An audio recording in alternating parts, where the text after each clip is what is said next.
안녕하세요. 불편한 약사 시간입니다. 지난 시간 일본 서기가 사극이나 다름없는 구조로 되어 있다는 얘기를 했죠. 그리고 그렇게 된 이유도 일본 서기의 주인공인 천황을 띄우려는 의도 때문이라고 설명했습니다. 이게 바로 사극이 주인공을 띄우기 위해 있지도 않았던 사실을 조작해 넣거나 왜곡을 서슴지 않는 이유와 일맥상통한다는 얘기였죠. 그렇다면 다음 문제는 이렇게 사극 같은 일본 서기의 주인공이라 할 수 있는 천황의 지위가 어떻게 설정되어 넣어졌는지가 될 겁니다. 일본 서기에서 천황을 띄웠을 때에는 그만큼 천황이 가지고 있었다고 믿게끔 만들고 싶어 한 것이 있었겠죠. 그리고 그것이 바로 지금까지 천황을 신성하게 여기게끔 만든 요소와 일맥상통할 것이고, 더 나아가 일본의 주체성이라고까지 여겨지게 만든 겁니다. 그런데 재미있는 점은 알고 보면 이러한 일본의 주체성이 표절판이라는 거죠. 이게 아는 사람만 아는 비밀 같지 않은 비밀이라는 점이 오히려 진짜 비극일지도 모르겠네요. 사실 일본의 주체성을 상징하는 천황의 지위를 설정한 기초는 중화사상에서 베껴온 것이었거든요. 그럼 어떤 내용을 베껴 먹었느냐? 중화사상을 이야기할 때 이것이 알고 보면 중국 주나라 정권을 정당화시키면서 만들어낸 통치 이념이었고, 그것이 동아시아 사회의 국제관계를 규정하는 원리가 되어가는 과정을 설명했었죠. 그러다 보니 주변 국가들이 당시에는 선진국이었던 중원의 체제를 벤치마킹하게 되고, 형식적으로라도 상하관계로 규정된 조공채권 관계를 받아들이게 된 배경이 된 겁니다. 쉽게 말해서 중국의 통치 이념을 주변 국가에서 베껴먹다 보니 그 체제가 동아시아 전체로 퍼지게 되었고, 이것이 동아시아 각국의 지배 질서를 쌓아나가는 기초가 되어버렸다는 거죠. 일본도 여기서 예외가 아니라는 겁니다. 바로 여기서부터가 본격적으로 왜곡이 시작된 부분이기도 하고요. 보통 천황이라고 하면 일본에만 있는 독특한 존재이고, 따라서 자연스럽게 일본의 주체성을 상징한다고 착각하고 있죠. 바로 이런 착각이 철저한 역사 조작에 의해 생겨났다는 겁니다. 사실 천황이라는 것 자체가 주체성, 독자성과는 거리가 멀죠. 알고 보면 천황이라는 명칭 자체가 중국에 근원을 두고 있거든요. 그런데 이건 신도와도 밀접한 관계가 있습니다. 하지만 신도의 이미지는 정반대로 일본의 독자적이고 주체적인 문화를 상징하는 것처럼 박혀 있거든요. 어떻게 일이 모순되는 것처럼 보이는 구조가 되었느냐? 이건 신도가 중요한 역할을 했던 근대화 과정에서 단서를 찾을 수 있죠. 근대화 과정에서 각 나라마다 국가와 민족, 그리고 국민 만들기에 골몰했다는 데 대해서는 어느 정도 공감대가 형성되어 있는 것 같습니다. 이른바 민족국가 또는 국민국가를 세우려면 민족 만들기는 필수적인 작업이라는 측면도 있었고요. 문제는 민족이건 국민이건 이를 단위로 하여 나라를 세우려면 상대적으로 다른 민족, 국민과 차별성을 가져야죠. 그러자면 독자적인 문화를 필수적인 요인으로 부각시켜야 합니다. 대표적인 것이 언어와 문자지만 이외에도 그 민족만이 가지고 있는 특징을 내세울 필요가 있는 거죠. 근대화 과정에서 민족국가를 성립시킨 여느 나라처럼 일본도 주체성과 독자성을 내세울 수 있는 문화체계가 필요했고, 이를 체계화시킨 학문체계가 바로 일본 국학이라고 할 수 있습니다. 그래서 일본 문화의 정수는 일본 국학으로 정리된다고 할 수 있죠. 이 국학이 신도라고도 불리는 겁니다. 글자 그대로만 보자면 신의 도가 일본 문화의 중추를 이루고 있다고 해석할 수 있죠. 그런데 신도란 뭐냐? 일본 문화청의 종교 영감에 의거한 신도의 정의는 이렇게 됩니다. 일본 민족의 고유한 신 및 신령에 관련된 신념을 기반으로 발생 전개되어 온 종교를 총칭하는 말이자, 이와 같은 신과 신령에 관련된 신념 및 전통적인 종교적 실천뿐만 아니라 생활 속에 널리 전승되어 온 태도나 사고방식을 의미한다. 이렇게 정의되는 신도에서 무엇보다도 강조되는 점이 일본 고유의 것이라는 얘기죠. 이러한 이해는 신도가 곧 일본 혹은 일본인이라는 도식으로 이어지기도 합니다. 그럴 정도로 신도는 일본 고유의 종교, 사회, 문화적 특징을 망라하고 있죠. 고유한 것을 강조한답시고 일본 정신이나 문화를 설명하는데 신도만 갖다 붙이면 되는 경향까지 생겨났고요. 이러한 입장에서 신도에 대하여 적극적으로 해석하기도 합니다. 일본 정신 또는 일본 문화가 외래적인 것을 유연하게 흡수 수용하는 데 천재적인 기질을 발휘해 왔으면서도 결코 일본적인 기질을 상실하지 않고 오히려 외래적인 것을 일본화시킬 수 있었던 원인이 신도에 있었다는 거죠.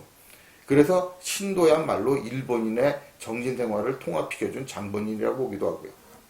그렇다면 이러한 신도가 어떻게 형성돼서 일본 자체로 여겨지기까지 되었느냐? 신도라고 부를 수 있는 신앙은 태고적부터 존재했다고 보아야 할 겁니다. 하지만 신도라는 명칭은 훨씬 후대에 나타났죠. 요 가미라는 명칭은 예전부터 있었지만 거기다 기를 뜻하는 도, 이 미치를 붙인 신도, 가미노 미치라고 하죠. 는 후대에 생겼다는 겁니다. 여기서 의미심장한 것이 일본에서 신이 어떠한 존재였는가 하는 점이죠. 고사기와 일본서기에 나오는 신대의 내용에는 하나의 일관된 흐름이 있습니다. 그걸 한번 정리해보면 대충 이렇게 됩니다. 황실 및 국가의 원천으로서 개벽신이 있고 그 신의 맨 끝에 나타난 이자나기, 이자나미 두 신이 국토신을 낳았죠. 다시 두 신은 우주의 주재자이자 황실의 선조인 아미테라스와 이즈모 계통의 신들의 선조인 스사노를 낳았고요. 이리하여 아미테라스의 직계인 스쿠시 계통의 선조신이 마침내 이즈모 계통의 신들을 병합해서 황실을 열었다는 정도로 정리할 수 있습니다. 이 중 주목되는 내용의 황실의 선조신인 아마테라스죠. 이 신격은 가장 위대한 자연신인 태양신이자 동시에 황실의 선조신인 겁니다. 또한 아마테라스는 국토와 만물, 모든 신들의 부모인 이자나기, 이자나미 두 신이 낳은 신으로서 결국 국토 및 여러 신들과 문자 그대로 형제가 되는 거고요. 이에 따르자면 일본에서 최고의 신은 천황가의 조상신인 동시에 일본의 국토와 그 주권자라는 두 가지 중요한 구성 요소가 동일한 신 아마테라스부터 생겨났다는 뜻이 됩니다. 이 신화의 근본 의의는 일본 국토와 그 지배자인 황실의 기원을 설파하는 데 있죠. 여기서 추구하는 세계관의 최고 목표가 황실과 국가를 동일시하는 황실 중심적 국가주의에 있었다는 얘기가 될 겁니다. 즉 애초에 이건 통치를 위한 위정자의 원리였다는 건데 이걸 일본이라는 나라의 도덕적, 종교적 이상으로 삼아버린 거죠. 그러고 보면 신도라는 것의 근본 원리가 천황 정권을 미화하는 신화와 깊이 연계되어 있음을 알 수 있을 겁니다. 단순히 신화의 근원이 연계되어 있다는 정도의 의미가 아니라 일본 문화 자체가 모든 권위를 천황에게 몰아주는 구조로 되어 있음이 드러난다는 거죠. 즉 신도가 곧 일본을 의미한다면 신도의 중심에 서 있는 천황은 일본의 중심이 됩니다. 이런 체계에서는 일본이 곧 천황이고 천황이 곧 일본이라는 등식도 전혀 이상하지 않게 되는 거죠. 이런 문화가 일본의 주체성과 독자성을 의미한다면 일본 문화는 천황을 떠나서 성립할 수가 없게 되는 거고요. 이러한 구조에서 일본 천황은 상징적인 중심일 뿐 아니라 실질적인 권력의 구심점 역할도 하게 되는 겁니다. 그 신도에서 모시는 최고신은 천황의 조상신이니 결과적으로 최고신의 후손인 천황을 모시는 체제가 되는 거죠. 논리구조상 일본의 고유문화라는 것은 결국 천황을 모시는 문화가 되어버리는 셈이니까요. 그리고 이를 바탕으로 천황은 관념적으로나마 일본 최고의 권위를 확보하게 되는 거죠. 그러고 보면 일본 문화 자체가 천황을 중심으로 형성되어 왔다고 해도 과언이 아닐 겁니다. 그래서 일본인은 기본적으로 천황교 신자라는 말까지 나오죠. 전 세계적으로 전파된 기독교가 유독 일본에서만큼 뿌리 내리기 어려운 배경에도 바로 이러한 측면이 작용하고 있다고 봅니다.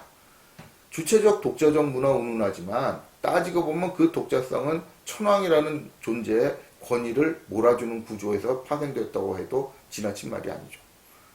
그런데 이렇게 독자성을 강조하는 논리의 핵심에 있는 천황의 개념은 어떻게 만들어진 것이냐? 현재 대부분의 사람들이 가지고 있는 신도에 대한 이미지는 주로 일본 제국주의 시대에 만들었다는 점이 매우 의미심장하죠. 이러한 사고구조가 자연스럽게 생겨났다고 할 수가 없다는 뜻이거든요. 인위적인 노력에 의해 만들어졌다는 얘기가 되는데 왜 이런 이미지를 만들어내려 노력했는지에 대해서는 굳이 설명을 덧붙일 필요조차 없을 겁니다.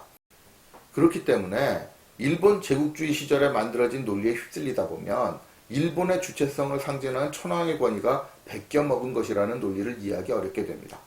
사실 바로 이런 점을 노리고 천황의 권위를 조작해낸 것이라고 할 수 있겠지만 그렇기 때문에 원래 천황이라는 개념이 어떻게 생겨났는지부터 살펴봐야 하겠죠. 그런데 여기서부터 베껴먹은 내용이 드러납니다. 일본에서는 자기네 역사를 가르치면서 천황과 신도 모두 일본의 독자적인 용어인 것처럼 선전해 왔지만 알고 보면 둘 다 중국에서 사용했던 용어였던 겁니다. 내용은 이렇게 됩니다. 중국에서는 오래전부터 최고의 신을 황천상제라고 했습니다. 그러다가 지난시대에 이르자 천체에서 신앙을 찾는 이른바 성진신앙에 입각해서 최고신을 찾게 됐죠. 별 가운데 가장 고귀한 별을 북극성이라고 생각했고 이 북극성의 신을 우주에서 가장 고귀한 최고신이라고 여겼던 겁니다. 천황이라는 말도 여기서 생겨났죠. 이 신앙을 도교에서 강조하게 되면서 황천대제, 천황대제, 옥황대제 등 비슷한 용어가 생기고 활용되었고요. 일본은 중국에서 이러한 말이 점차 잊혀져 갈 때인 6세기에 배워 쓴 것으로 여겨지고 있습니다. 물론 조금 다르게 쓰이긴 했죠. 중국에서 당고종같이 일부 예외가 있기는 하지만 천황이란 원래 신의 명칭일 뿐 천자를 뜻하지는 않았는데 일본에서는 통치자 자체를 신을 의미하는 천황으로 불렀던 겁니다. 그러면서 이 천황을 중국의 천자와 대비해서 사용했던 거죠. 그렇다고 해서 이런 정도의 차이를 두고 주체성, 독자성 운운하기는 낯이 간지였고요. 그러기에는 쓰는 말이나 개념이 중국과 너무나 비슷하죠. 하늘을 팔아먹는 앞글자 천은 말할 것도 없고 천황의 뒷글자인 황자도 황제의 앞글자와 상통합니다. 글자 비슷한 것 가지고 너무나 다른 중국과 일본 체제를 연결시키는 것 아니냐고 할지도 모르겠지만 글자야 우연히 비슷해졌다고 우길지 몰라도 개념이 똑같다는 데 대해서는 변명의 여지도 없잖아요. 뿐만 아니라 일본 서기 등에는 야마토 정권이 스스로를 중국이라고 자칭했던 사실도 나옵니다. 이렇게 보면 고대 일본에서 중국을 베껴먹으려 했던 의도는 분명해지겠죠. 그럼 이렇게 베껴먹은 주체성과 이런 심보를 가지고 써놓았던 일본 서기 같은 역사서가 후세에 어떤 영향을 주었는지가 다음 주제가 되어야 할 겁니다. 하지만 오늘 역시 너무 많은 이야기를 늘어놓으면 지루하실 테니 여기서 끊겠습니다. 이상 불편한 역사였습니다.